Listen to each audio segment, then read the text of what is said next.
minutes. I'm going to try and be honest to that. Am I coming up pretty clearly, Terry? Am I You are good? coming up awesome, Dwayne. See me great. Everybody see my screen. I see people are there. Just want to welcome everyone to our touch session. I guess it's the second one of the year. And it is called Lumio, formerly SLSO. And now it has been converted to a fancy new term called Lumio. I guess it's French or something, I don't know, or Italian. I don't know, whatever. We could call it Italian. Lumio Basics to enrich instructions K through 5. So I guess the intent here is that our audience is going to be predominantly K through 5 teachers. And so this session will be geared primarily for that grade group. And we're going to jump right in because I want to make sure we do finish on time because I know you guys have, things to do, I guess. So I'm going to jump right in. So I'm actually, just to let you know, I'm actually using the Lumio platform to present this this touch session today. So whatever you see me doing here, this is what it would look like. So if you have never used this in the past, this is an idea of how you can utilize this platform to present something to an audience. I'm going to talk a lot as I do things for a couple of reasons. I'm going to go ahead and I'm going to press on the bottom part, and I'm going to press that little number right here. When I press this number here on my left side, I'm showing you where it says page 2. I can get a thumbnail of all the pages that I'm going to be going through today. And if I want to get rid of the thumbnails, I can just press it again and it's gone. But this is our virtual touch session. This is going to be some important information before we get started because, of course, the first thing it says there is to be identified for payment. And I know that's very important to some of us, especially now that I think we got a little bit of a boost, right? Please make sure you complete that attendance form given at the end of the session. We're going to hold that towards the end, so don't look for it too early because people might want to do something crazy. But make sure that the Zoom displays your first and last name as it appears on your paycheck. All right. So if you're taking a look at the participant list, folks, make sure that is your first and last name. Like you didn't log in with a spouse's SDP account because they're going to have to match that name on attendance to the attendance at the end. If it doesn't match, just hover over your name or who you think you are, and under more, you should be able to rename yourself. Otherwise, your spouse might get your paycheck. So here we go. So please mute, as most of you, if not all of you, have already done so, just to avoid any distractions. As you can tell, I'm at home, so if something happens in the background, I apologize ahead of time. Turn your camera on so we can see your wonderful, beautiful faces to make sure that we know we're talking to someone out there and not just to a computer screen. Utilize that chat feature. Terry is going to be manning the chat. And so if you have questions, if, for example, you misunderstood something or if I went too quickly, you want me to repeat something for whatever reason, please utilize that chat feature. Terry will instruct you whether or not she thinks that you need to come off mute and then maybe verbalize that question out loud. But please use a chat feature in the Zoom. And of course, actively participate. So if you're bored, it's going to be your fault, right? So make sure you're participating in today's session. All right, so I'm going to go ahead and go through to the next section here. Just pressing that little arrow on my section here. Of course, I'm having problems selecting because I'm using this thing. All right, so a little introduction. I'm trying, Terry. I first started using PCs and then I stopped using PCs and I got used to using Macs and I don't know how to use PCs anymore. I'm like, wow. All right, so introduction. This is me and this is Terry. I'll let you figure out who's who. Just a few things about us. It's because I have the mic, I'm going to talk first, even though I know Terry's anxious to say some things about herself, but Terry, guess what? I'm talking first, so I got this one. I've been an educator now for quite some time. I transitioned out of the classroom about 3 years ago, and I'm now serving the district as a tech integration specialist, where I support teachers using technology in the classrooms to make teaching and learning a little bit more fun, a little bit more exciting, more engaging for both teacher and student. And I absolutely love what I do. I love coaching teachers and supporting you in this facet. So that's pretty much who I am. My background is ELA, by the way. So if you're one of those ELA peoples or you are in love with ELA, then I'm in your boat. Funny enough, this thought is going to be kind of geared towards math. So if I get stuck, I'm going to lean on Terry to help me out a little bit because numbers just not my thing, man. So Terry, I'm going to stop talking. I'm going to take it over to you and let you introduce yourself. Welcome, everybody. I'm Terry Pleedy. I work for Smart Technologies, but I'm embedded with Philadelphia schools. So I am the ed tech coach for 8 of the schools inside of Philadelphia, along with working for Smart. Unlike Dwayne, I am all math. There is no ELA, so we actually balance each other out very well. So hopefully you'll enjoy it. This is a beginner session, just so that you know. So we're going to go slow. If you have questions, let us know, because we don't want to leave any of you behind. So you get some of the ideas of what we're trying to do. So take it away, Dwayne. All right. So as I figure out my clicks on this this PC here, I'm going to get rid of this thumbnail. I'm going to say it again. I have my thumbnail pages here to get rid of that. I'm going to press over on this side. What I'm going to ask you guys to do is if you guys could go ahead and just go and open up a tab, a Chrome tab, and you're going to type in the word hellosmart.com, one word, no space, hellosmart.com. One word, no space. I'm going to make it a little bit bigger for you in a second. When you're prompted to sign in, you're going to sign in as you're going to go in as a guest. Do not sign in. Your students, when you are working with your kids in the classroom, they will always sign in. But for us, we're just going to join as a guest today because we're practicing first. So I'm going to show you again. As I talk out loud, I'm going to click on my people tab. I'm going to remind you about this in a little bit so you can see exactly where I want you to go. Oh, Marcy. And I'm going to click on my arrow. And I'm struggling, T, are going to go to hellosmart.com, one word, no space. And you're going to enter, you're going to join as a guest. You're going to enter with my class ID 444947. I'm going to wait. I understand this might be some of you guys' first time doing this, but this is how your kids will connect to your activities. As a matter of fact, it's probably going to be a lot easier for them because in their Google Apps, in their student section, there's going to be a section where they just press a button and we'll take them right here. But because we're doing this and we're not going through any that app section, the Hollywood Square thing. Yeah, so a lot of you that have little kids in the message center, there's a block already there with the Lumio Bumblebee. They just have to click it. They type in your number the first time, and then after that, they're good to go. They just click on that and they're into your class. They don't have to type your number in more than once. Yeah, so that's going to be very helpful. I know that's one of the questions people will ask. My kids don't know how to spell hello. So we Smart did a really cool thing where they just put a little icon there for your kids right in the message center, and they just press that Bumblebee. And they're going to go right in. The first time they're going to need your code, but as Terry pointed out, after they've joined your class the first time, when they press that Bumblebee another day, it will just say join whatever class that they're going to go to. All right. So Dwayne, can I just ask a question? Sure. Is that right on their Chromebook? Is that what you're saying? Yeah. So right in the message center, after they log in, right in the message center, there is going to be an icon with a Bumblebee on it. That is a Lumio icon, so that when they press on that, it will take them right to where it took you. And the very first time they're going to need your code, but after they have joined the first time, it will always remember the teacher's name, and they just press the teacher's name to join that class. All right, good. Because I'm teaching kindergarten, and we got you. We're just working on getting our computers just now. So yeah, the first time is just it's a journey, but the first time once they get used to it, and it won't take them long. And we made it pretty simple for them to get in. Just pressing the button here and they get right in. You see that it's pretty easy to get into. And once you start practicing with your kids, you'll understand what I'm saying. Terry, just remind me, how many do we have in? We have about 20 people in. If you look on my screen, guys, you can see that I can see how many people are in the session. I'm looking, I see that 16 people have connected. I'm anticipating about 20 people. Or 19, I should say. So I'm going to wait another minute. And you can tell that people have gotten to your session. I can also tell how many people who those people are. So if I hit got it real quick, I can see right here, it says 16 people. When I click on that, it will give me the names of those 16 people who have joined my session. So if I really want to be bad, I can just start calling people's names out and say who did not join. I could do that as well. All right.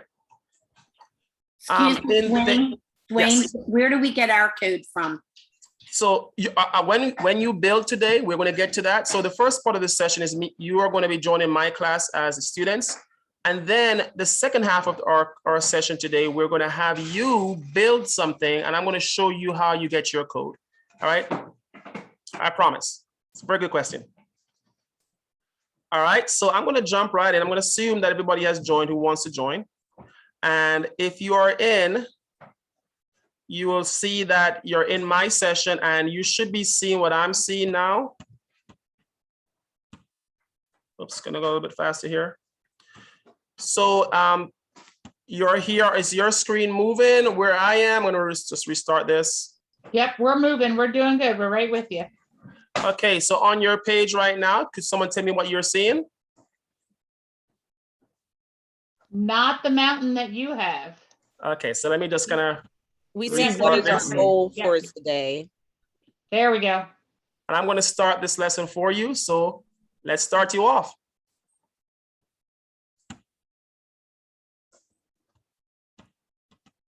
So the question is, what is the one goal you have for today's session? So you're going to type it in on that white section, and then on the blue section that says submit answer, you're going to click that in, and you see what happens when you do that.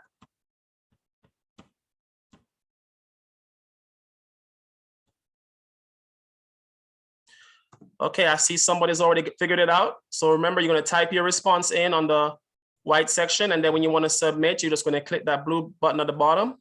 I think it's blue, Terry. It is blue, and they have 3 different options. So if you have 3 different goals today, you could send all 3.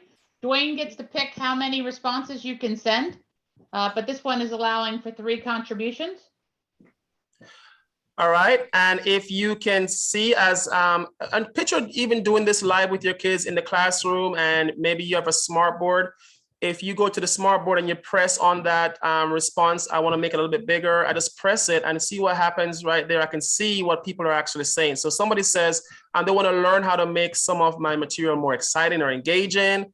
And we can probably have some discussion about that. Now your kids can do the same thing. They're going to send something to the board, exactly what you're doing, they can do.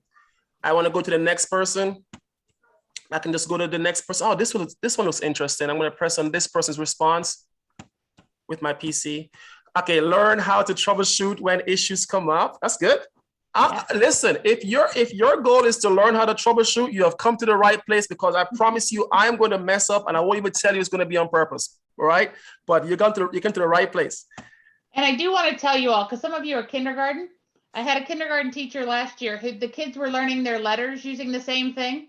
So she would ask them to send them a capital B, and they would send a capital B to the board. So they didn't have to spell everything out. They just started doing some different letters on different shouted out. So it was really, and they were so excited when they saw theirs came up. So it's not that you have to type a whole thing in. You can just type in one letter too.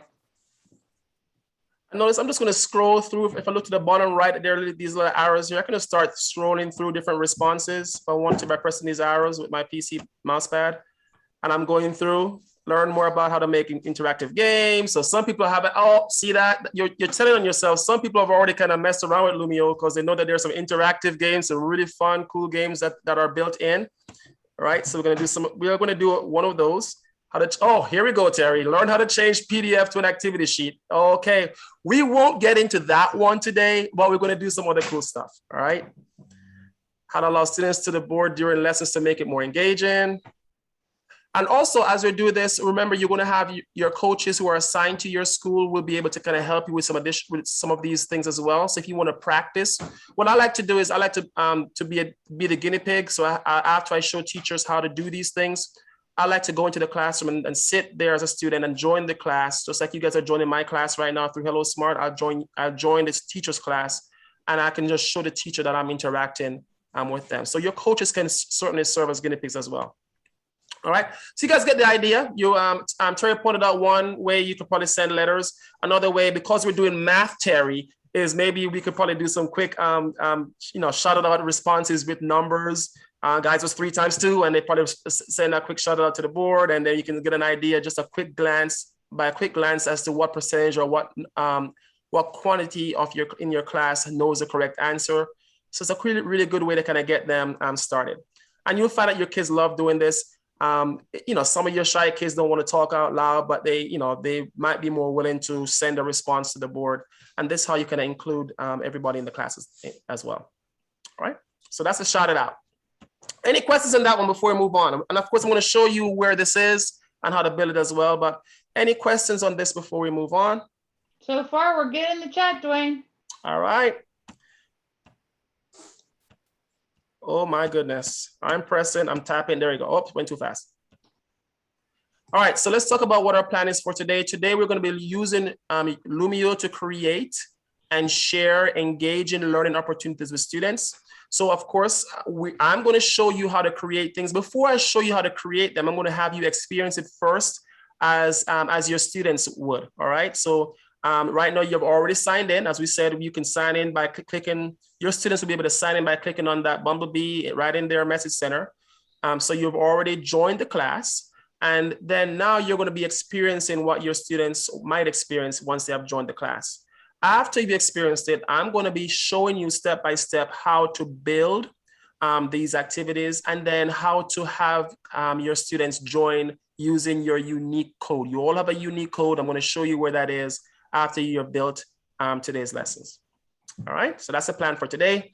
And hopefully you'll walk away with maybe something already built, something ready to go, or at the very least, you'll have started the process and you have an idea as to what you wanna continue to work on with your students. All right. So we're going to use a shout out, ready-made activities, handouts, and Monster Quiz. Monster Quiz is probably one of my, well, if not, I think it might be my favorite of all of the activities. It's one of those game quizzes that somebody was referring to earlier on. There are some games that are embedded in this program, and I think you're going to like what you see once you start getting into them. I'm only going to show you the Monster Quiz today, but there are quite a few others. And as you start to get yourself more acclimated with Lumio, you will find that you're going to enjoy them as well. And your kids will most certainly enjoy them. All right, so here we have a page here. We're going to use multiplication. This is your standard, right? So this is kind of cool for your principals when they walk in. They want to see that you have a plan and it lines up with the standard. So you can have this all built in, copy pasted right into on a page. And we can talk more about that maybe at the end of this or with your coaches if we don't have enough time, how you can do this. But the standard is already there. And as an objective, your students will be able to use drawings and equations to present and solve real world multiplication problems. So you see me struggling to read that because it sounds too mathematic to me. So let me read it again. Students will be able to use drawings and equations to represent and solve real world multiplication problems. All right, so that's gonna be our objective today, guys. You are the students and I've shared the objectives. And so now, we're going to actually get started on this. On your page, it's made a handout, which means each of you should now be seeing start on that page. If you're not, please come off mute. Just let me know. If you are, just go ahead and hit start real quick.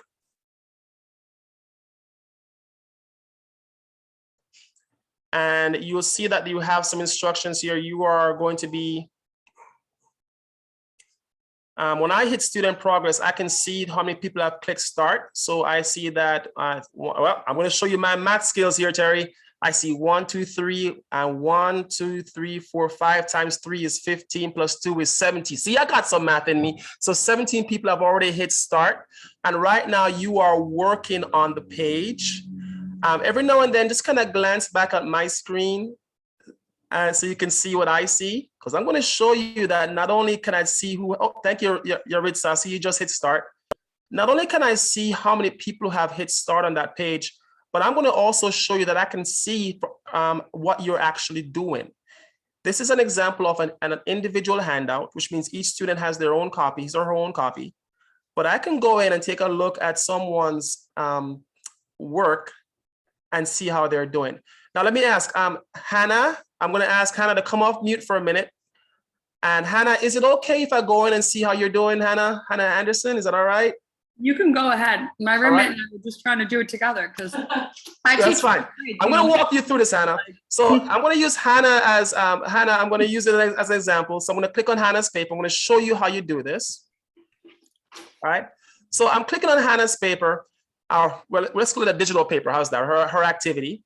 And the instruction says she's going to use 4 rows of 3 flowers. Now, Hannah has these things down here, these 2 items down here. These are infinitely cloned, so she can just drag things up and they still remain down here, all right? So I see that she has 3 rows and she's just dragging things up, right? Okay, and she's making 3 rows or 4 rows of 3.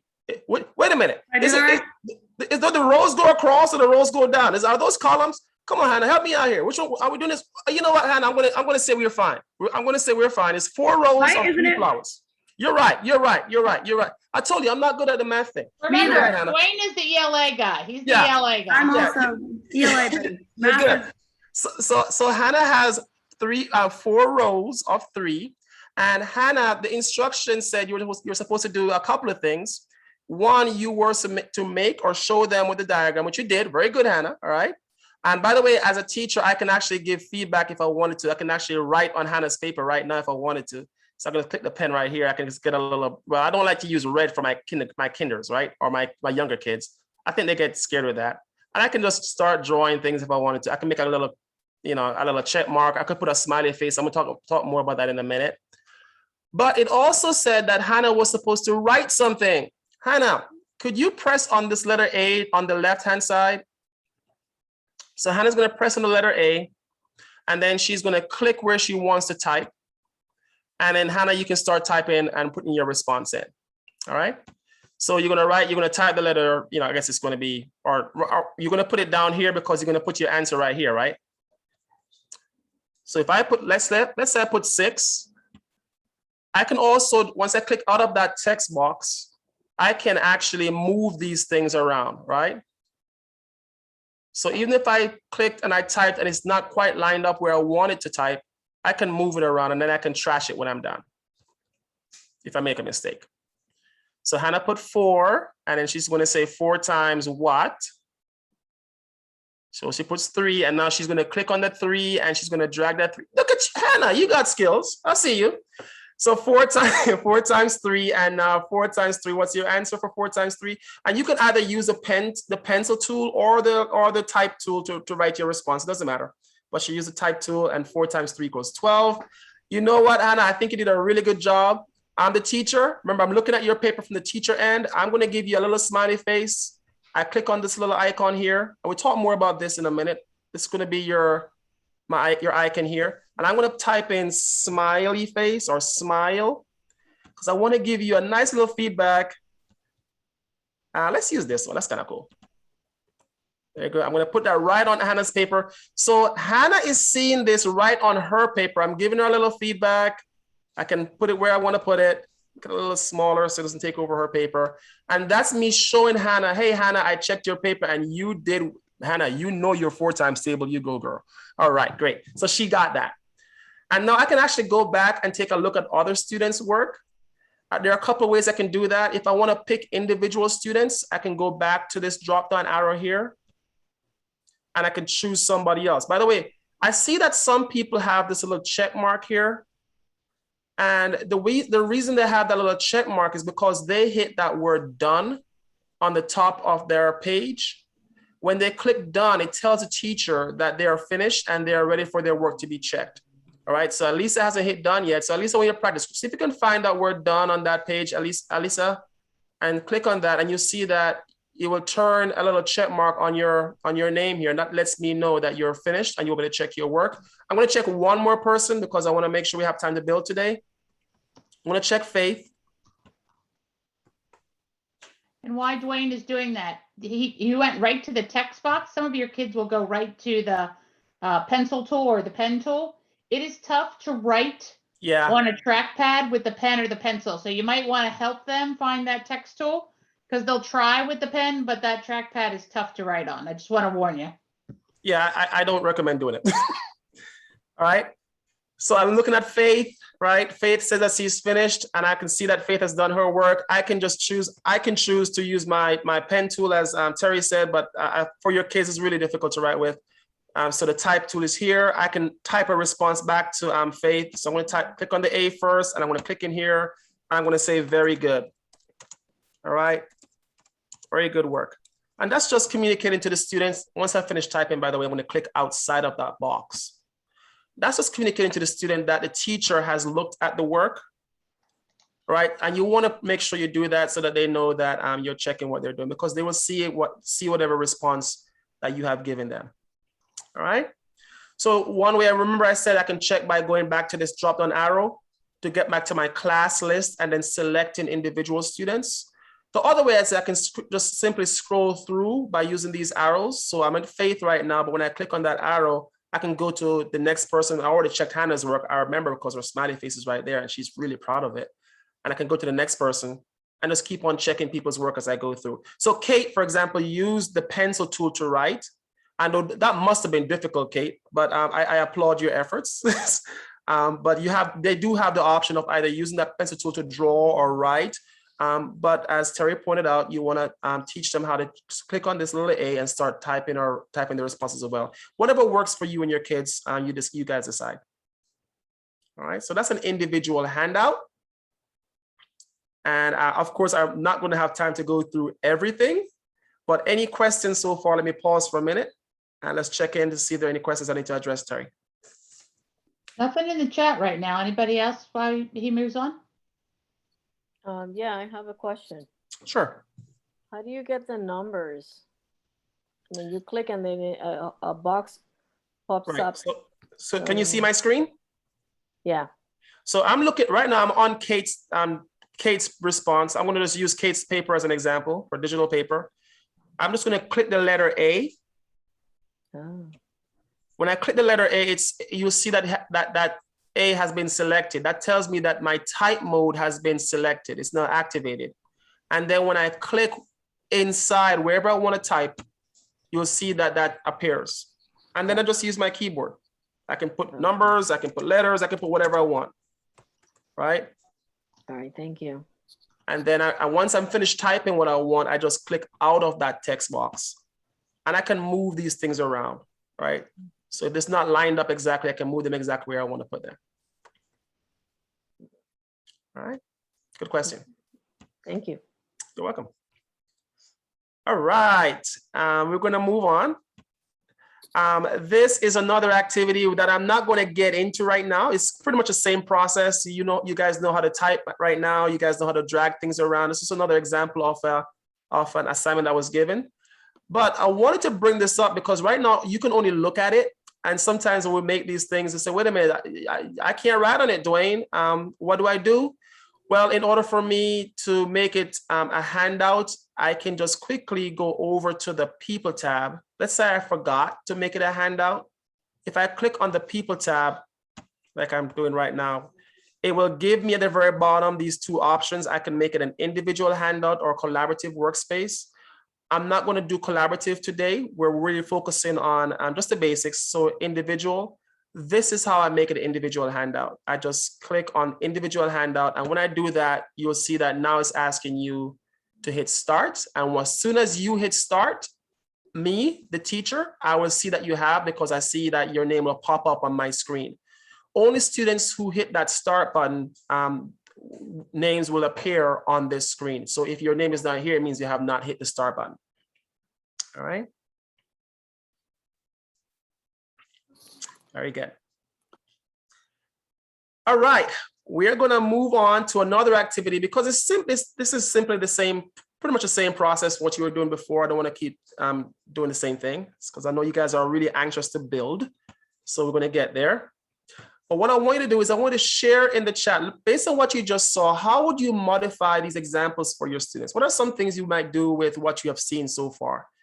You saw that we had these activities. I made them into handouts, and your students can write on them. They can type on them. They can drag things across the screen. And I will show you how you can make those things where they never run out. We call them infinitely cloned. We'll talk more about that in a minute.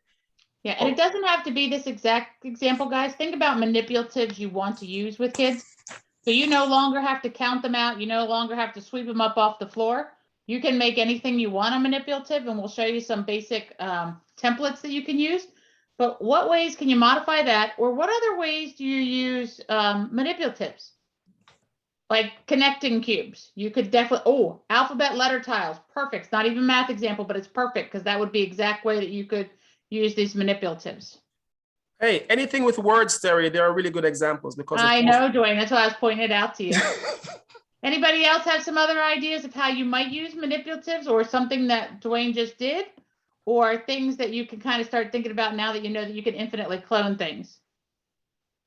Yeah, so Hannah made a really good point. So first grade, you would need a lot less buttons.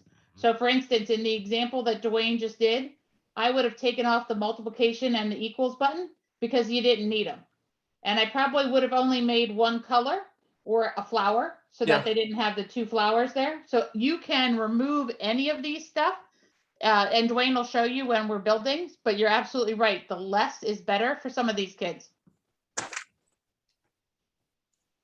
You can even put pictures of actual crops, like maybe an ear of corn, or you could, and I'll show you that as well. You can make it whatever you want.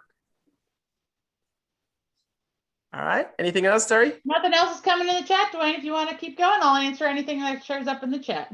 I sure shall. All right. Okay. Well, I guess we have gotten to this part already. This is going to be the fun one. This is going to be the monster quiz. And everybody, you've already signed in. This is going to be really important. So I can tell right now, if you look at my screen, I can see that there are 18 people signed in or are in my class. And that's going to be important as you watch what I do. So the monster quiz is geared to be done in class. And you guys are in Hello Smart. I'm going to hit start for the class and take a look at what happens when I do that. I see everybody who was signed in. And if you look to the bottom right corner, it says divide into teams. And this is one of the reasons why I love Monster Quiz, because it's kind of like group work in a sense, but it's going to be like, it will randomly put the students into teams. And I'll show you how that works. So looking at the bottom right corner, when I hit divide into teams, oh, it's giving me, I have 18 participants and now I have to put them into teams. This is a math thing again, Hati. Mercy. So I got to figure out what makes sense. If I have 18 people in the class, what makes sense? I could put you guys into 6 teams of 3 because I know that 6 times 3 is 18. I could do that. I could do three teams of 6, but I'm going to put you into 6 teams today. And look what happens when I click on 6. Notice my hands are off. I just hit the 6 and it will randomly put students into teams. And so here you are in your teams. Everybody has an opportunity now to work to try and get this task completed. Before I hit start, I'm going to explain what it means. And I want you to picture this on a smart board or something in front of you where this is being projected. They can see this. The way this works is that you're going to try your best to answer these questions as accurately as you can. And you have the options to set up a time limit. I don't like using time limit in math, so you can take that time limit off. But I'm going to talk more about that in a minute. I know you're anxious to get started, so let me get you started on this quiz. And I would suggest that you just get one wrong just because you have to see what happens when you get one wrong. So try to get one wrong. All right, I'm going to hit start. 3, here's a count on 2, 1, and here we go. By the way, it has some nice music to it, which I don't have my music with me right now, but it's all good. So guys, go ahead and start answering these questions. And then look up on screen, as Terry pointed out, try and deliberately get one wrong. I know you guys are smart, but try and get one wrong and see what happens when you do get one wrong.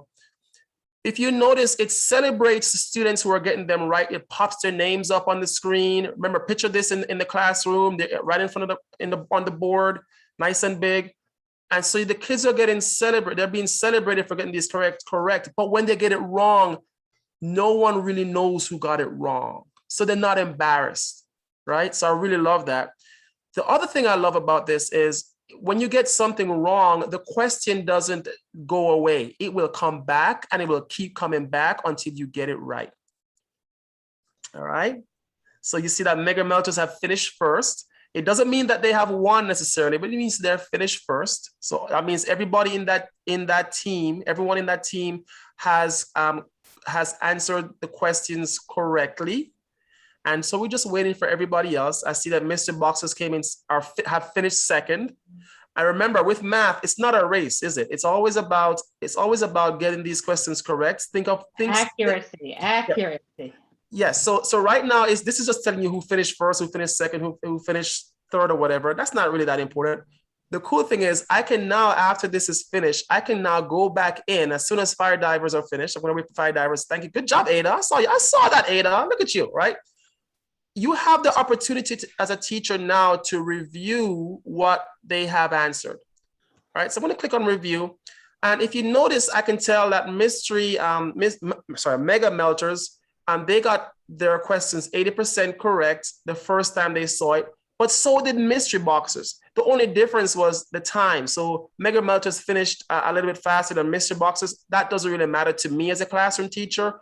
What's important to me is that, to me, this is a tie. Right, as I look at this, they had 80%, so it's a tie for first place so far because they had 80% accuracy. Right, I'm gonna go down. Oh, it's a three-way tie. Look at that. So Freezer Burners have tied with Mr. Boxes and all that. Icebreakers came in 60%. Oh, wait a minute. Barrel Busters have 86% correct the very first time, and so did Fire Divers. So look at this. Even though it took Fire Divers and Barrel Busters a longer time to finish this, they came in with a higher percentage correct, which tells me that these guys are the real winners. If you want to count winners and losers, if that's important to you. But this group would be the ones that I would say have completed with the highest accuracy, despite the fact that it took them longer. And with math, we want to encourage them to take their time to make sure that they're getting these accurate rather than trying to finish quickly. All right. So always bear that in mind. I can also review further if I wanted to. I can see the individual questions, what percentage of the entire class got these questions correct. And then now I can make some decisions as to if I need to reteach or go over a particular problem with my class, because if I see that many of them were struggling, like for example, with this one, I can see that 3/4 of them got it right, but that's a high, compared to the other questions, this is a high percentage of students who did not get it right. So I might need to go over this individual questions. And I also like, Dwayne, that one showed you pink was the most wrong answer, for lack of a better word, when you look at the pie graph, guys. So I try to think about why they might pick 35 instead of 30. Now, we were guessing, but those color charts over there, green will always be the correct answer, and the others will always go with another letter. So right as you're reviewing it, you can kind of start talking about some of those misconceptions. And if you look on your side as a student, look at your student view, you actually see which questions you got right the first time. And even the one you got wrong, it will tell you how many tries it took you, but what the right answer is, just so you get a nice view of what they are. And if you guys have never done Monster Quiz, I'm telling you right now, your kids are going to love this one. And it's a really good way to kind of review things. I encourage teachers to do it maybe once a week, at least once a week, maybe on a Friday, kind of review things that they have gone over. And it's a really good way to have some reteaching opportunities for your students. So think of different ways that you can use it. Your kids will absolutely love this game. All and right. For those of you that have kindergarten, they may not be able to read, so it may be more of a numerical thing that I'm going to be asking them instead of a reading thing. Right. Any questions on that before we move on? Because it's almost time before we start building, but any questions on this before we move on? Nothing in the chat, Dwayne. All right. How we doing on time, Terry? So far, so good. All right. So here's what I want you guys to think about. What is one benefit of game-based learning? So we just played a game, and start thinking about what would be beneficial to include. Why would you want, as a classroom teacher, to include games with your students? What's one benefit of using that? Yeah, Lisa's right off the top of the bat. That's engagement. It engages them. I've played Monster Quiz with K through 12, and they're all engaged in it because they all like that. You kind of be like a commentator. Oh, look, the barrel busters are, and they get really excited to try to move on. Including all students, I love that. Get them excited about learning, changing up the normal routine. You're absolutely right, Hannah. You need to make some differences every once in a while. Excitement, great ideas, guys, that you're putting in the chat. All right, Dwayne. All right. I'm watching my clock. And you guys are already thinking. So as you build today, you want to think about how you can include a game for your students in your activities, and you can get started with that. So let's kind of pass this one. Is that all right, Terry? I want to pass this one. I want to make sure we get some time to build today. I'm taking a bit longer where I want to go. Before we start building, because you guys came in, I'm going to have you guys leave the class. And the way you leave the class is if you go to the door on the top, I believe it's the top left. You should see a door because you're going to walk out of the door. You have my permission. You're not leaving without my permission. You have my permission to leave my class. Because as you leave, you're going to be leaving as students because you're now going to be building as teachers. And your kids won't have to do this. This is just because we're going to move you to the teacher role. The kids can stay in your class the whole time. It's just because you're going to go in as a secondary role today. And I can tell, if you look at my screen, if you want to take a look, I can tell how many people are still in my class because they love me so much. I'm going to see who those students are. I see that Ada is still here, Alisa is still here, Kate and Victoria are still here. All right, so somebody just left. So I can keep tab as to who is still in my class. And if I need to, I can force you out by editing it and then kicking you out if I wanted to. But I'm going to give you a chance to find that door on your own. 3 lines in the top left-hand corner. And then just click leave class. And if for whatever reason your students are still stuck in, I'm going to show you how you can remove them. If I hit the edit button, I can now select students and then remove them from my class. I'm walking them out gently. And so they have now, everyone has left my class. So what I'm going to do now is I'm going to show you how to build. So I'm going to come out of my, my SLSO real quick. I'm going to show you how to build. If you could please go to your drive, your Google Drive. I'm trying to find my stuff here.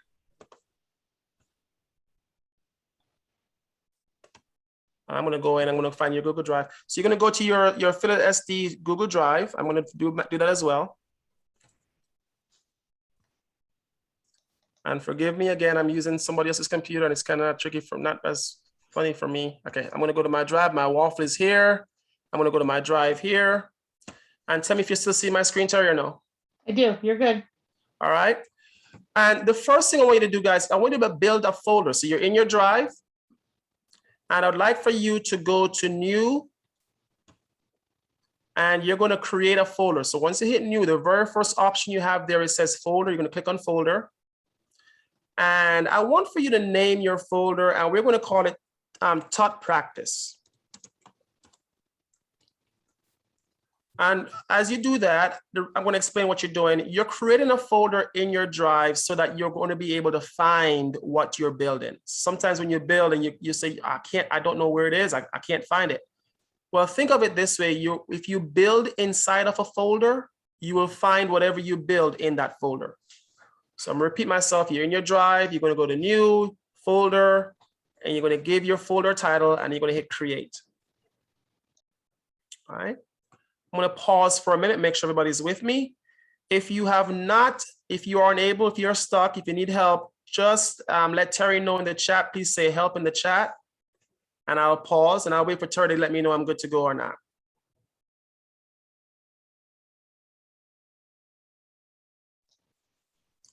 No help? All right, Tracy? Tracy, can you come off mute and just tell us what you see? Are you in Google Drive? So I am in Google Drive. Okay, then do you see the new button in the top left-hand corner? I see the new button. All right, click on new. Right. And you should see a new folder as your top choice. I see folder upload or Right okay, above folder upload. I got you. I see. Click on folder. Now I see new folder. Okay, I can name it, right? Yep. Cut practice. Cut practice. Got you. I'm ready now. Thank you. Okay. All right. Now, once you have hit create, I want you to find that folder that says Tut Practice. And we're going to open it up by double clicking on that. All right. And it should, when you open up that folder, it's empty because you just created a folder. It's empty. There's nothing in there. All right. So just open up that folder. It should say drop files here. And I'm going to go very slowly. And trust me, guys, you're not interrupting. Do not suffer silently. If you get stuck, if you're lost, I don't mind going back and repeating, but I'm going to go slowly.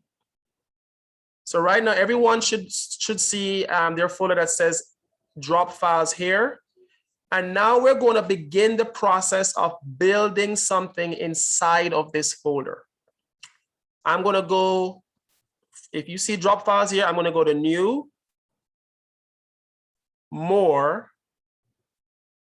and then you're going to go to Lumio by Smart. So once you see drop files here, you're going to go back over to the left, hit on new, come down to the word more, and then come across and come down to the word Lumio by Smart. I'm going to leave my screen up before I press that button. And I just want, if you were able to do that, please put the letter Y in the chat. And if you're not, please put the letter, actually, if you're not, come off mute and say, help me. Right, so you open up your folder, you went to new, more, Lumio by Smart. Click on Lumio by Smart, and I'm waiting for you. How are we looking, T? We're looking good. We got a whole bunch of Ys. All right, Dwayne? nobody said help me. Wait, Nobody I gotta help. I heard a help. Dwayne, Yes.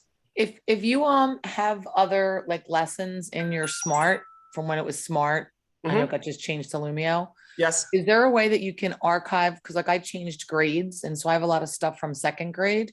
But I'll tell now you I'm what, in kindergarten. we're going to tackle that. Yes, we're going to tackle that at the end. If you hang around, Terry and I will tackle that part of the end. It's a good question. Thank you. But because it looks like you are a seasoned veteran, we're going to take that at the very end. Is that all right? That's fine. Thank you. Sure, you're welcome. So I'm going to do the same thing, guys. I have my folder is empty. I'm going to go to new, more, Lumio by Smart. And then my screen is going to get to something that looks like... Your screen, by the way, guys, might ask you to sign in. If it asks you to sign in, just sign in as a teacher. Click on that sign in with the teacher and then click on your SDP account. And then when your screen gets to where Dwayne's is, except for yours won't say Dwayne, it'll have your name on it. You're good to go. And if you don't get to this screen, that's when we need to kind of see or hear what's on your screen. So we make sure you're logged in as a teacher. Okay. All right. And if you are here with me, I'm going to wait for you to say something, guys. Otherwise, I'm going to assume that you guys are all good. So you should all be seeing something like this. Not my name. If you have my name on your screen, we got some problems. All right. And this screen, by the way, guys, people will call it the Lumio homepage. People call it the Lumio library. Just so you know, Dwayne and I probably use them interchangeably, but we want to make sure everybody's at this Lumio homepage.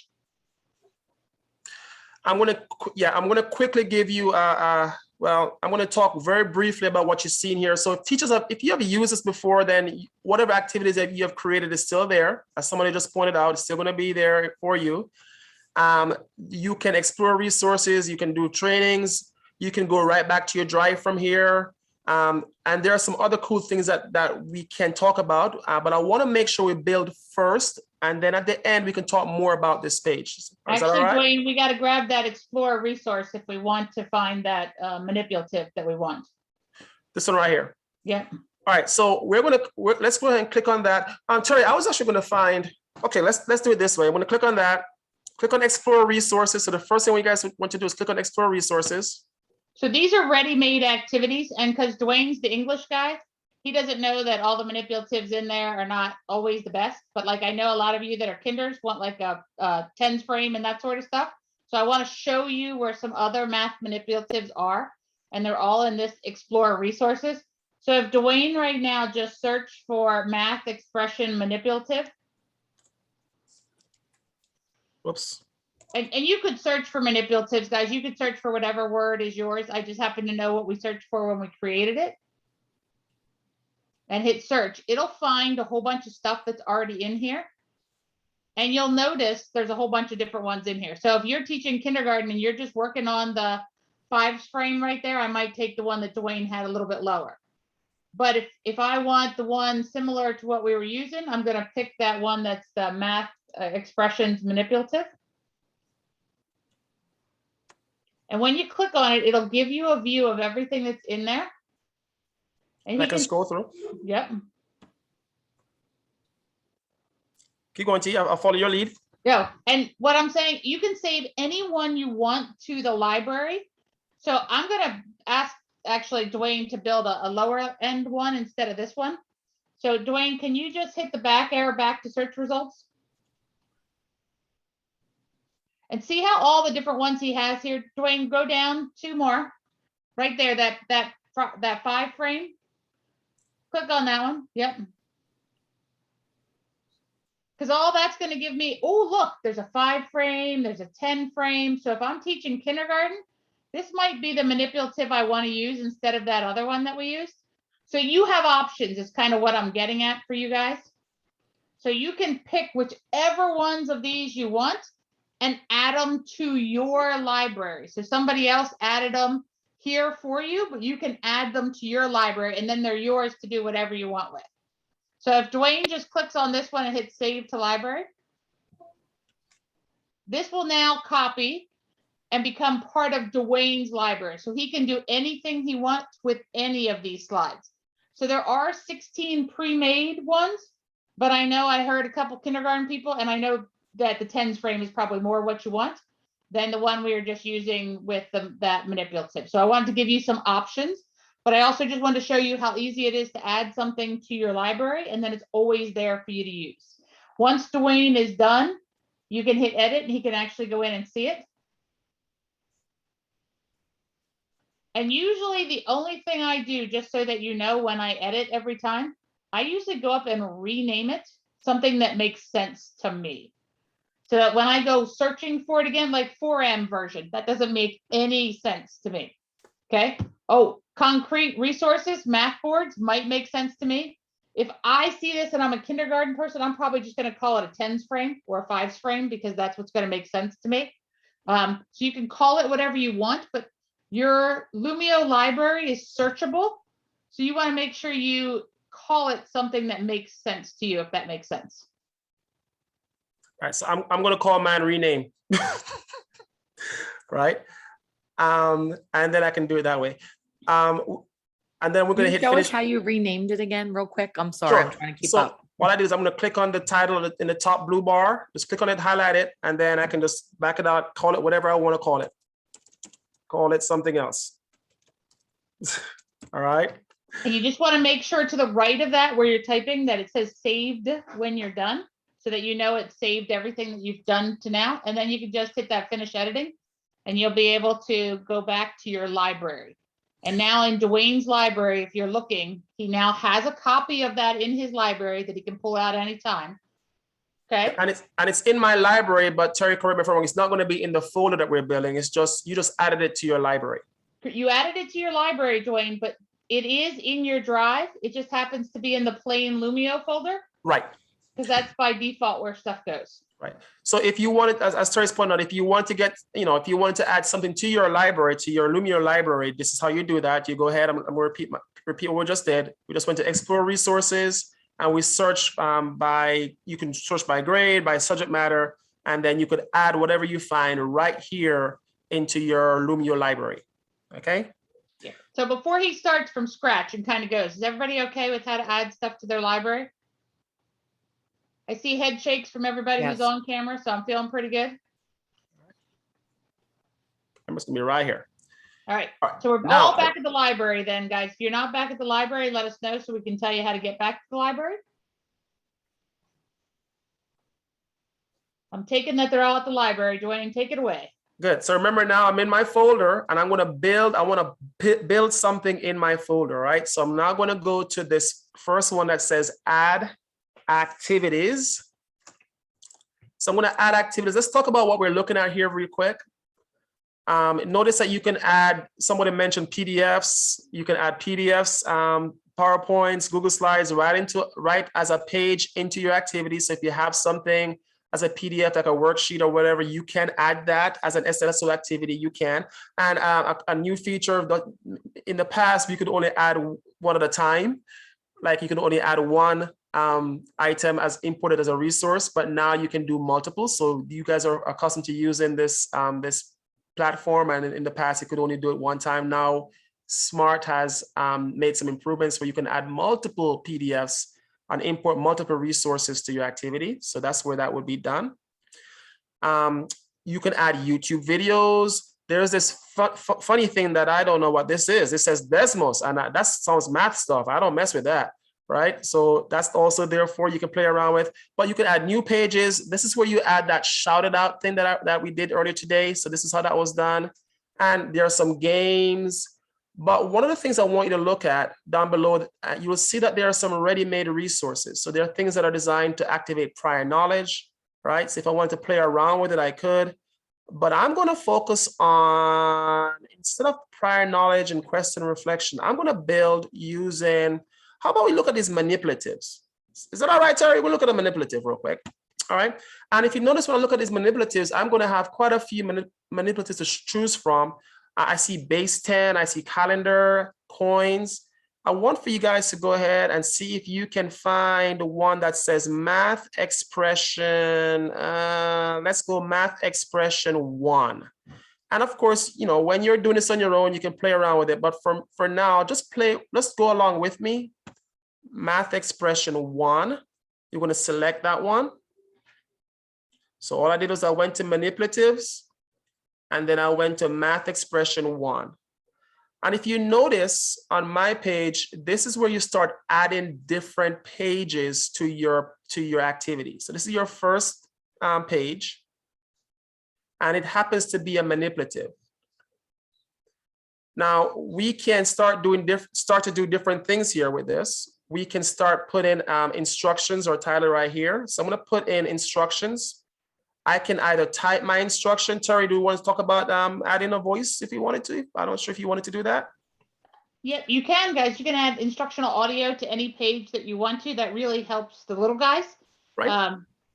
But it also, if you're going to do this whole group, large group, you may not want to add instructional audio because they'll all hit play at the same time or about 5 seconds off. So you'll hear yourself echoing around the room at different times. So really, for me, that audio is more that asynchronous, or that, like, I have small groups and I have a small group working on something, I might give them that. So I'll tell you what we're going to do. We're going to keep it simple for now. I'm going to just add the written instructions. And then later, if we have time, if you want to hang around at the very end, we'll talk about how you can actually add that audio. I know that's going to come in very handy for the younger kids who are struggling to read. But I'm going to show you how now, because you're in editing mode, we can add directions to this bar. So by clicking on that A,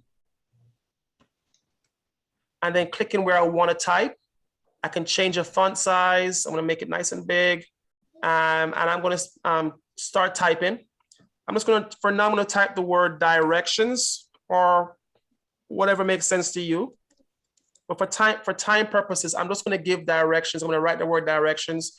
You could include things like use numbers to show the product of something. You could do whatever you want to do in this section, but I'm just going to type the word directions here for now.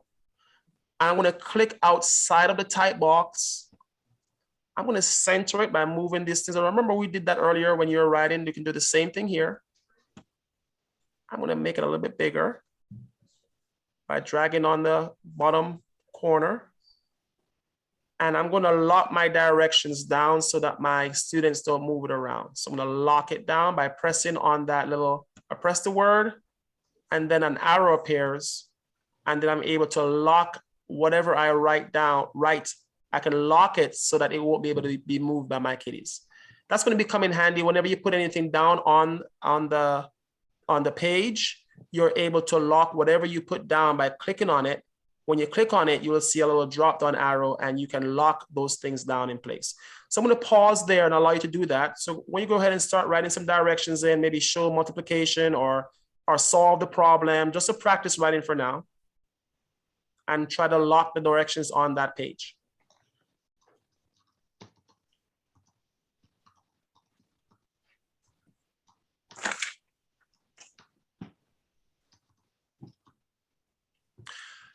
How are we doing? Any questions so far? Are you all right? If you're stuck, you may come off mute. I know it's probably going to be a lot of questions in the chat. So if you are stuck, you may come off mute and we can try and assist that way. How are we doing, T? Good so far. No Good, questions all right. in the chat. I do want to circle around to Hannah's question from before. Okay. Because Hannah, this would be way too much stuff for your first graders. Yep. I'm going to go there right now, Terry. Yeah. All right, so Terry did point out that, you know, this manipulative has a lot of things on it. And of course, your kids are going to start looking and start wondering, what the heck is this? These things are already infinitely cloned at the very bottom. So the cool thing about this is that it's already infinitely cloned, which means I can keep taking them out and they remain at the bottom. That's all that means. I'm just going to delete that, click on it, hit the drop down arrow and hit delete and it's gone. But if there are things down here you don't want to include in the activity or in the manipulative, you can just click on, you can click on it, delete this one first. I moved that one by mistake. If I click on it, you'll see that there's an infinity sign. I'm going to click the infinity sign, disable infinite cloner, and then I'm going to click on that arrow again and then hit delete. And now the percentage sign is gone. So whatever you don't want, I'm going to show you again. There's a little sign that says on this inequivalent sign or unequal to sign. Maybe that's something you don't want with your kids. Look what I do. I'm going to click on it. That symbol indicates that it is infinitely cloned, which means I can keep using it over and over again. If I click that symbol, it gives me the option to disable infinite cloner. I'm going to disable it. And now it has a drop-down arrow. I'm going to click the drop-down arrow. I'm going to hit delete. And now that, that inequivalent sign or unequal to sign is now gone. And so my kids won't see what I don't want them to see. We can focus on whatever we want them to focus on. You're not going to be affecting the master template. You're just affecting the template that you're using. All right. And Hannah, you'd really be making the template of how you want it all the time. And then you can just import that page in or duplicate that page. They all work to be able to redo it several times. All right, so this is how that works. So you have your directions, and let's say you have, let's say this is what you wanted to do. You're going to show that 3 times 4 equals 12. Let's say that my directions will show that 3 times 4 equals 12.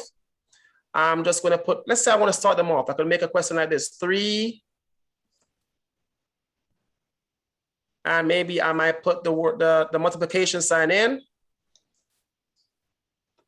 And then I might put the answer at the very end and have them finish everything up at the end on their own. So it depends on what level kids you have. All right, so I've given them the first part 3 times what, I might give this to them as well, equals 12. And they got to figure it out that it's going to be a 4. So that might be my activity for that one. And I can make them in different types of questions. So I might give them 2 things, have them figure out the rest. I might give them the symbol or not give them the symbol, and they have to figure out what it is the correct answer. All right. And then in the chat, somebody asked about, I got rid of something I didn't mean to get rid of. In the top left-hand corner, you have that undo button that you can bring stuff back as you need to. So if you deleted something you didn't mean to, there's your undo redo is up in the top left-hand corner. Thank you so much. You're quite welcome. You're not the first person. I do it all the time. And this is a cool one, guys. I like this particular template because I could do a lot of different things with it. I could give some things and have them finish it up on their own, try and figure out what is missing, right? So you can make this as simple or as challenging as you see fit for your kiddies. Or as Dwayne is talking, I'm going to ask him to add one more page just for you to look at. Dwayne, can you hit add and go to manipulatives again? Right. So notice what I'm going to do, guys. So I'm in my very first page. I just built 1 page so far. So this is only 1 page. I'm going to go down to the plus button, that blue button on the very bottom left. When I click on that, it will take me back to the page. What am I going to add? I could add a video, whatever it is, but I think Terry wants me to add a manipulative, and I'm going to follow her instructions. I want you to add, and I want you to add the coins with the US $50 on the right-hand side. Yep, that one right there. I'm going to click on that. All I'm going to do is click on that, and it's going to add that now to my activity. So the first page was the one we built first, and then the second page is now going to be the coins. And yes, Terry? And so this is the one where, okay, nobody knows what a $50 is because you don't see them anymore. So you could delete them off. But the reason I use this one more often than not when I'm with teachers is because I usually get rid of the $50 and put a $1 bill there, a picture of a $1 bill. And I'm going to ask Dwayne to do that for me right now as I'm talking. So notice Dwayne's going to click on it. He's going to go up to the infinity symbol. He's going to disable it. And then he's going to delete it. But we're just making room for the dollar bill because that is something that the kids are going to see. So I want to see the dollar bill. But now he's got to add the dollar bill to this template. So go ahead, Dwayne. We would have gotten rid of the other one, but that's fine. They get the idea. So I'm now going to go over to the, if you look up top again, I'm going to go to this thing that has this, looks like a blue mountain thing. I'm going to click on that blue mountain, which is right next to the A. This is where I can get some media stuff, right? I click on that. And notice on the side, it says I can either select an image. So if you have an image on your device, like a dollar bill or $100 bill or whatever, you can select that image and put it right here. I'm going to use the one at the very bottom that says add online images. What am I looking for, Terry? A dollar bill. $1 bill. A dollar bill. So I'm going to look for a dollar bill. I'm going to hit enter. And here I have my dollar bills here.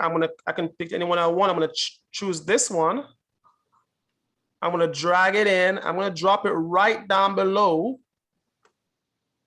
And I'm going to size it.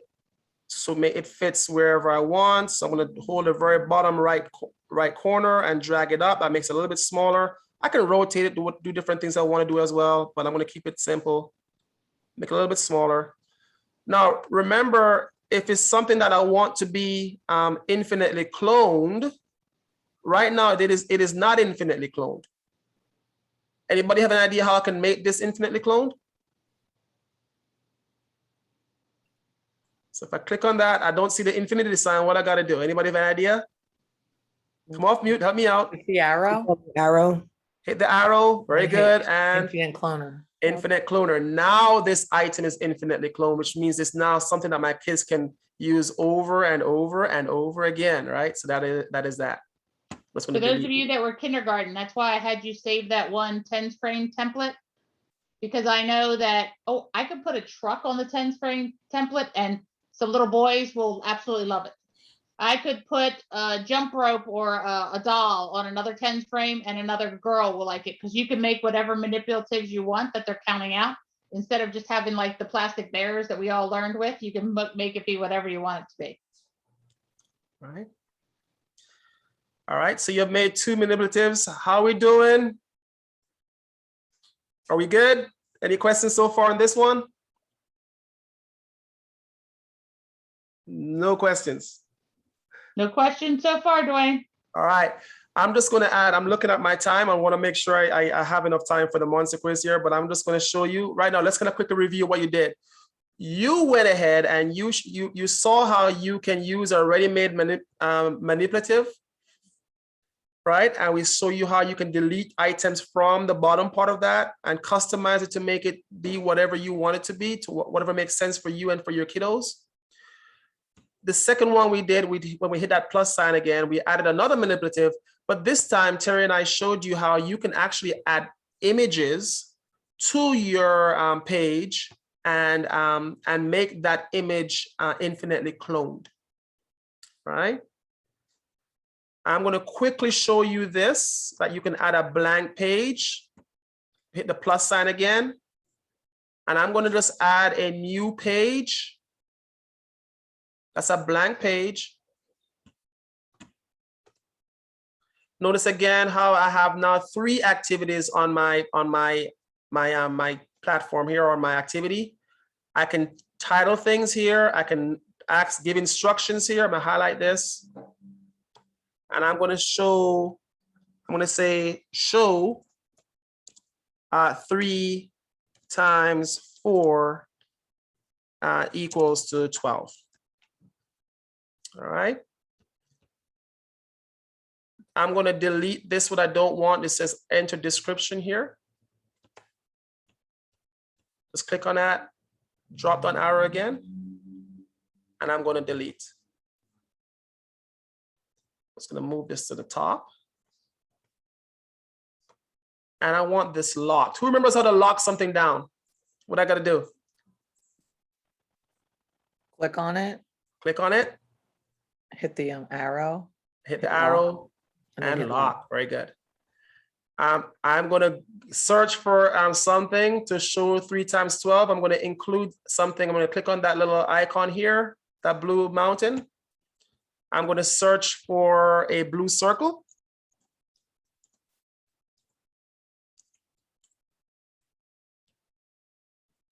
And I'm going to drop this blue circle here. I'm gonna size it the same way we did before. I want to make it infinitely cloned.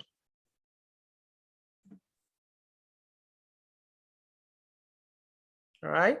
So now my students have something else they can use to show 3 times 4 equals 12.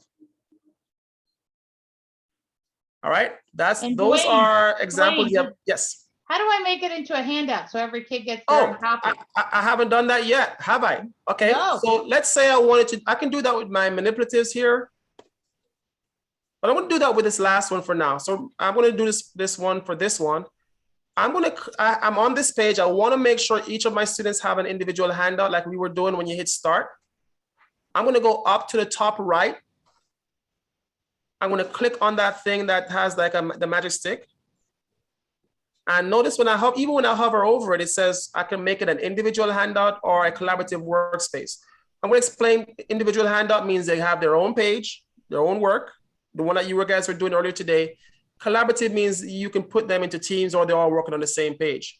For simplicity, if this is your very first time, I highly encourage you just to use a handout for now until you're pretty confident with yourselves. And then we can venture out into doing something a little bit more interesting, all right? So for now, just practice with your kids. The very first time you do this, use the individual handout. We'll click on that.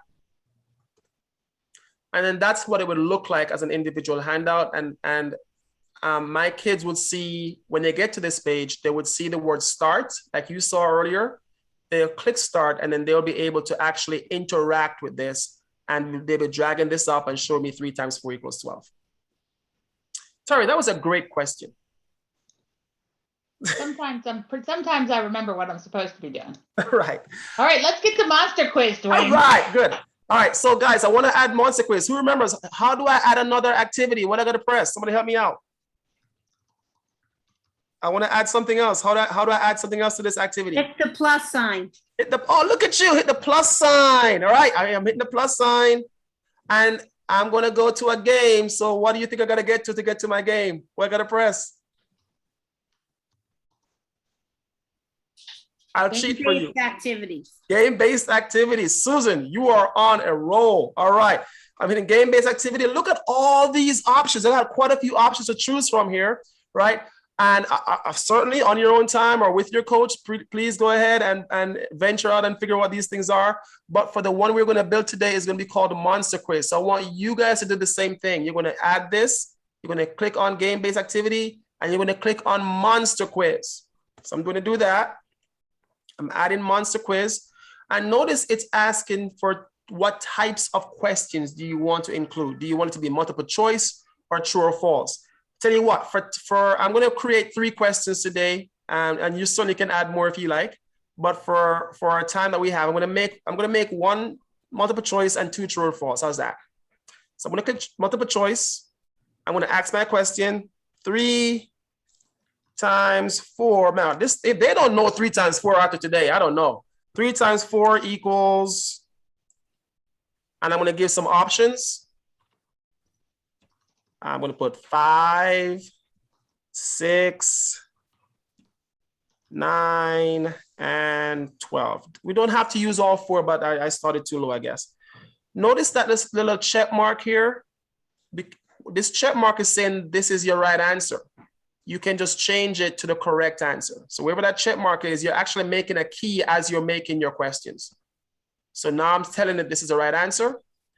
You don't hit next. Next means you're kind of finished creating your questions. You're going to add another question. All right. Doing okay, Susan? Talk to me, Susan. Are we good? Great. All right. I'm watching you. I'm watching you. Tracy's All right. the one we need to add. Tracy, can you tell me what you see on your screen? It said that I wasn't able to, I couldn't create the lesson. We couldn't create a lesson at the location in the Google Drive. Please check your permission and try again. Okay, so if you, do you see finish editing in the top left-hand corner? Let me go back. I have you on a different. Okay. Tab. Okay.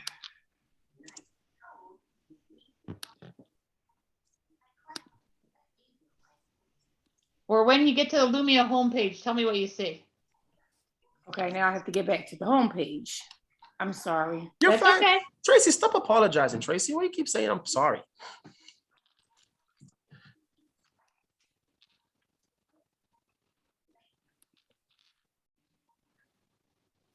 And everybody else can Making continue me making your sign in questions. all over again. So I do teacher sign in. Yeah. And then you pick your SDP account. So it has me signed in. I see my picture, I see my class ID, and then it says add activities, explore, and training. So Okay, try to click- click click. add activities again. Click the add activity. And it says couldn't create the lesson.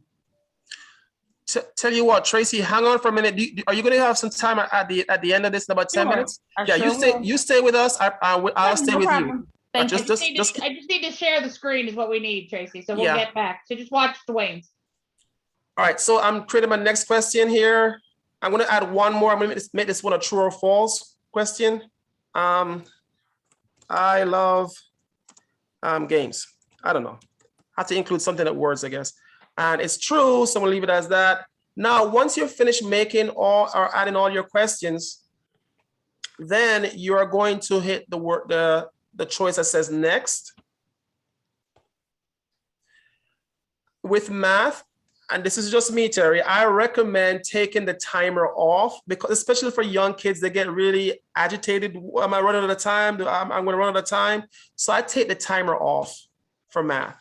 I also will take off the random order one sometimes with the little kids, especially if there's reading involved, because then you can read it to everybody at one time. But if you leave that randomized order, it will literally randomize the order for the classroom. But if you're working on like some addition facts for 3rd grade, you might want to leave random order because you want to see what everybody knows and they're just looking at the screen. You're not having to read the problem. So you kind of have some choices, just so you know. All right, so I'm gonna take it off. And then, so I've taken my timer off, I've taken randomized order questions off, and then I'm gonna hit next. I have these really cool backgrounds to choose from. Spring, I guess spring, I love spring. They don't have a fall one. That's a bummer. Well, Terry, that's gonna be your idea. You're gonna make one. Okay. All right. And then once I pick my background, I'm gonna hit finish. And then notice it's just saying it's waiting for my students to join. Now, this particular activity, this monster quiz activity has to be done in class, just so you know, because all your students need to be in there with you and because you got to start it for them kind of thing. This other one where you were able to hit start on your own, I'm going to show you that you can actually give this to your kids and they can actually do this without your help, if that's what you want. Now, before we do anything else, we have not given our work a title. So I'm going to go back up to the blue bar. I'm going to click where it says untitled, and I'm going to call it practice activity. All right, I'm going to put practice act for now. Notice it is saving, and now it says saved. I think I'm happy with what I have. I'm not quite happy, Dwayne. I want you to add one more page. I just want you guys to watch him though. Okay. Because remember that tens frame that we stored in our library? If you want to add that, Dwayne's simply going to go to the plus sign in the bottom left-hand corner. He goes to the import resources on the top left and going to click on it. And it's in his library. Literally, that's where we saved it, was in the library. So he goes to the library. Click on the library. Click on my library, Dwayne. There we go. And it's going to bring up his whole library. Oh, it's on the top left. So we're just going to pick that one for now, Dwayne. Click that and click select. And then it's going to ask you, and this works the same way for PDFs, Google Slides, anything. We don't want all the pages, Dwayne, so uncheck them. I think right now, Hannah's probably just working on the 5 frames. Maybe 10's frame, Hannah? Yeah, so we just want that top left-hand one, Dwayne. Okay. All right, I'm going to uncheck everything else.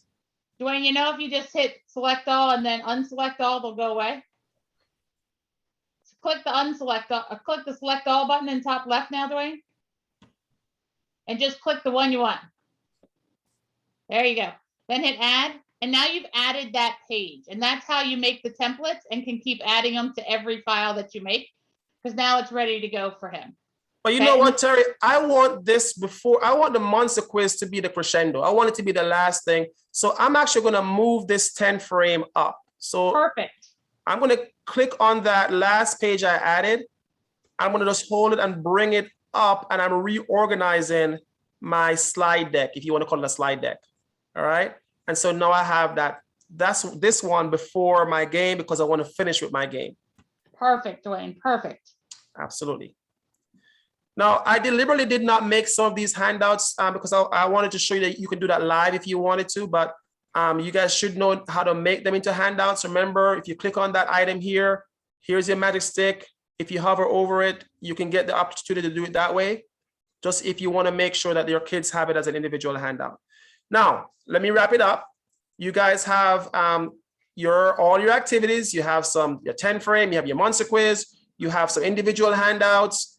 You guys know how to, man, you guys did a lot today. You guys know how to add pictures, how to make it infinitely cloned. You know how to remove things that you don't want from your manipulatives. Terry, these guys, they have done so much. Listen, now we're going to hit finish editing. I've given it a title. I'm going to hit finish editing. Notice that my title was here. It says practice acts. I'm not very creative, but this is mine. So whatever you named it is in your library, but not only is it in your library, it is also in your drive. So this is your Lumio library, but because you're building it in your drive, it is still in the folder in the drive that you built. If I made that sense. So I'm going to go back to my drive and show you where I can find it. I'm going to go visit my drive. Or I can actually go back up here. The folder was called Tut Practice. And it's going to open it up. And there is my activities right there. I'm going to open that.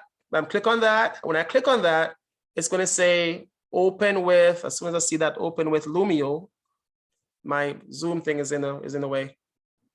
I'm going to click open with Lumio, and guess what? Here's the activity. Did I lose it? It's loading up.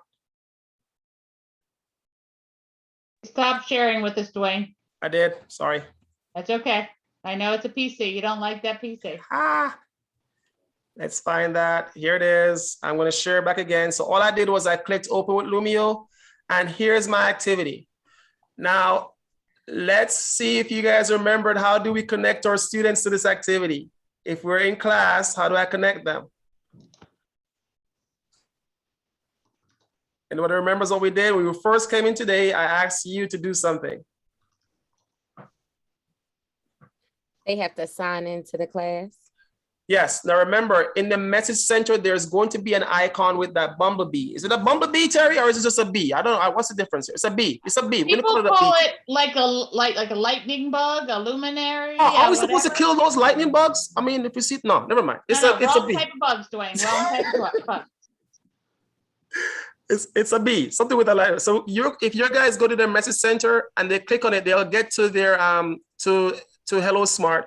And then the very first time, this is how you see it. I'm going to go to the people tab and then the arrow. The very first time they're going to need your ID. So I want for everybody to see, they can see what their ID is. So I'm going to do it again.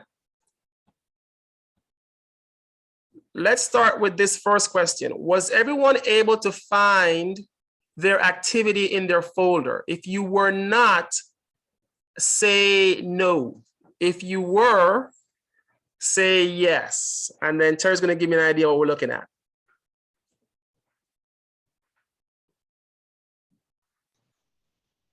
So when you got a lot of yeses, Dwayne. Perfect. And any no's? No no's. Bro, no no's. Great. All right. So in order for you for your students to see your code, and remember, they only need it one time. After they do it for the first time, it should always be there. Your name will always be there for them. You're going to click on the left where the people icon is. You see those two blue people? You click on that. And then at the very top, you see a little arrow. It will make whatever it's showing. It says Dwayne, mine says Dwayne class ID, but it's so tiny. But when I click on that little arrow on the top right of that section, it makes it nice and big. You don't need to memorize your code. It's going to be there for you. All right. It's the same code. It's not going to change unless you have to deliberately do something to change it. We're not going to get into that. But that code is going to be the same. You don't need to write it down or memorize it. So that's how your kids will connect. They'll click on the Lumio icon in their message center. They're gonna always sign in. Actually, they're always gonna sign in with their they're gonna sign in. They're not gonna go in as a guest. And the very first time it will ask for their code, and after that first time it will just always say select teachers class. You And all that's- have a coach that can help walk you through this the first time. Dwayne will show you. Let me put the resources back in the chat, Dwayne. So if you will, Dwayne, click on that resource link, it'll pop open for you. And then everybody will be able to see the resource link. Oh, you have it in the chat? It's in the chat, Dwayne. Okay. So you all have it in the chat also. You can click on it also. So you're walking away with this. In here is a video playlist. So if you need to go back and watch Dwayne step by step, there's little pieces there of how to, but go all the way to the bottom and it'll take you to the EdTech PD site. Dwayne will click on that EdTech PD site, it's just a little icon below the monsters, Dwayne. Right there. If he clicks on that, that'll take you to where you can see what your coach's name is. So right there on the top blue buttons on that page, it says, click here for EdTech coaches. You'll find out exactly which coaches are available to your, and which one services your school. The other thing you'll find on those same blue buttons there is the Smart Lumio Training Center. Literally, that has 3-minute videos on how to do everything. So everything we just talked about, there's all how-tos in there. Okay, so you're walking away with that. Okay. The coach is probably the most important thing because you can contact them for any